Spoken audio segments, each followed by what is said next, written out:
Hi అండి. నమస్తే. నేను మీ Vaishnavi. Welcome back to foodies light.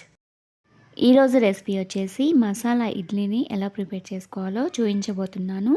Night dinner టైంలో లేదంటే బ్రేక్‌ఫాస్ట్‌లో మిగిలిపోయిన ఇడ్లీస్ ఉంటాయి కదండీ! అవి పడేయకుండా ఇలా ఒక మంచి స్నాక్ ఐటెమ్‌ని ప్రిపేర్ చేసుకోవచ్చు. ఇది డిఫరెంట్‌గా ఉంటుంది. టేస్ట్ కూడా చాలా బావుంటుంది. సో, లేట్ చేయకుండా క్విక్‌గా ఈ మసాలా ఇడ్లీని ఎలా ప్రిపేర్ చేసుకోవాలో చూసేద్దాం. ఫస్ట్ చల్లగా ఉన్న ఇడ్లీలని ఒక 8 తీసుకోండి. తీసుకున్న తర్వాత వీటిని చేతితో ఇలా 2 పీసెస్ గాను లేదంటే 4 పీసెస్ గాను ఇలా తుంపుకొని ఒక ప్లేట్‌లో పెట్టేసుకోండి. ఇలా ప్లేట్‌లో పెట్టుకున్న తర్వాత వీటిని ఒక పక్కన పెట్టేసుకోండి.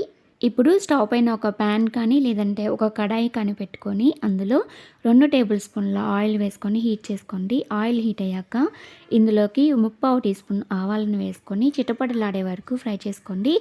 ఆవాలు చిటపటలాడుతున్నప్పుడు ఇందులోకి 2 పచ్చిమిర్చిని ఇలా చిన్న ముక్కలుగా కట్ చేసుకొని వేసుకోండి. 2 ఎండుమిర్చి, ఒక రెమ్మ కరివేపాకును వేసుకొని ఇవి మొత్తం పూర్తిగా వేగిపోయే వరకు వీటిని ఫ్రై చేసుకోండి. ఒకసారి మిక్స్ చేసేసుకోండి. ఇవి పూర్తిగా వేగిపోయిన తర్వాత ఇప్పుడు ఇందులోకి 2 చిన్న టొమాటోస్‌ని చిన్న ముక్కలుగా కట్ చేసుకొని వేసుకోండి. మీ దగ్గర బఠానీ ఉంటే పచ్చి బఠానీ ఉంటే అవి కూడా ఒక పావు కప్పు వేసుకోండి. లేదంటే స్కిప్ చేసేయండి. ఏం పర్లేదు. ఇప్పుడు వీటిని ఒకసారి మిక్స్ చేసేసుకొని ఇవి కొద్దిగా సాఫ్ట్‌గా అయ్యే వరకు వేపుకోండి. ఇందులో పావు టీ స్పూన్ కంటే కొద్దిగా ఎక్కువ పసుపుని వేసుకోండి.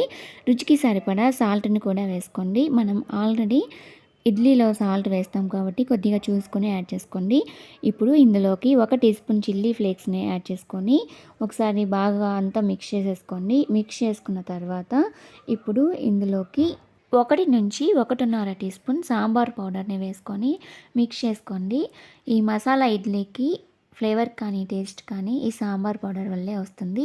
ఇప్పుడు ఇందులోకి ఒక పావు కప్పు వాటర్‌ని వేసుకోండి. ఈ కప్ సైజ్ వచ్చేసి 60 ఎంఎల్ ఉంటుంది. వేసుకున్న తర్వాత ఇందులోకి 1 టీ స్పూన్ నిమ్మరసంని వేసుకొని మిక్స్ చేసేసుకోండి. ఇప్పుడు ఇందులో ఇడ్లీ పీసెస్ మొత్తం వేసేసుకొని గరిటెతో బాగా కలతిప్పుకుంటూ మిక్స్ చేసేసుకోండి. మిక్స్ చేసుకున్న తర్వాత ఈ వాటర్ మొత్తం ఈ ఇడ్లీ అబ్జర్వ్ చేసే వరకు దీన్ని లో ఫ్లేమ్‌లోనే పెట్టుకొని మూతని పెట్టేసి కుక్ చేసేసుకోండి. వాటర్ అంతా అబ్జర్వ్ అయ్యాక ఇప్పుడు స్టవ్ ఆఫ్ చేసేసుకొని ఇందులోకి సన్నగా తరిగిన కొత్తిమీరని గార్నిష్ చేసేసుకొని దింపేసి సర్వ్ చేసేసుకోండి. ఈ రెసిపీని స్నాక్ టైంలోనే కాకుండా డిన్నర్ టైంలో లేదంటే బ్రేక్‌ఫాస్ట్ టైంలో కూడా చేసుకోవచ్చండి. ఇది చాలా టేస్టీగా ఉంటుంది. మీరు కూడా ఒకసారి ట్రై చేసి చూడండి. ఈ రెసిపీ మీకు నచ్చినట్లయితే తప్పకుండా ఒక లైక్ చేయండి. మీ ఫ్రెండ్స్‌కి, ఫ్యామిలీ మెంబర్స్‌కి ఇంకా మీకు తెలిసిన వాళ్ళందరికీ ఈ వీడియోని షేర్ చేయండి. మీరు కూడా ఈ రెసిపీని తప్పకుండా ట్రై చేసి మీకు ఎలా వచ్చిందో నాకు కామెంట్ చేయండి. మరెన్నో మంచి రెసిపీస్ కోసం ఫుడీసీ లైట్ ఛానల్‌ని షేర్ చేసి సబ్స్క్రైబ్ చేసుకోండి.